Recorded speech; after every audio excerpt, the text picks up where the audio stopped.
ఇండస్ట్రీకి వచ్చి ఎన్ని ఇయర్స్ అవుతుంది, మీకు తెలుగులో అందరికీ నమస్కారం తప్ప ఏం రాలేదంటే ప్లీజ్ నా కోసం తెలుగులో ఆ నమస్కారం కాకుండా వేరేది ఏదైనా మాట్లాడండి.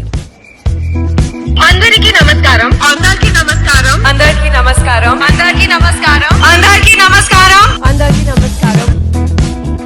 ఏం మాట్లాడుతున్నావు హర్ష? నాకు తెలుగు రాకపోవడం ఏంటి? ఇదేనా నా గురించి నీకు తెలిసింది?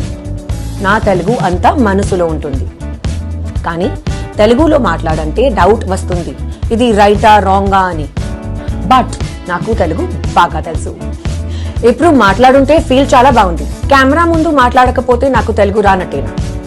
సరే, కావాలంటే చూడు, ఈసారి సత్యభామ ప్రీ రిలీజ్ ఈవెంట్ లో ఎక్కువ తెలుగు మాట్లాడుతున్నాను.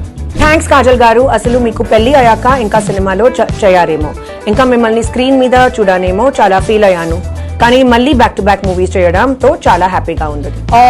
Thank you Siddharth. మీరు ఫీల్ అవ్వకు, గ్యాప్ కావాలనే ఇచ్చాను. ఇప్పుడు చూడు, సత్యభామతో ఇచ్చి పడేదాం.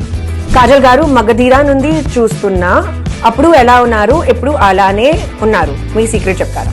సింపుల్, హ్యాపీగా ఉండు, నీ పక్కనే ఉన్న వాళ్ళందరినీ హ్యాపీగా ఉంచు.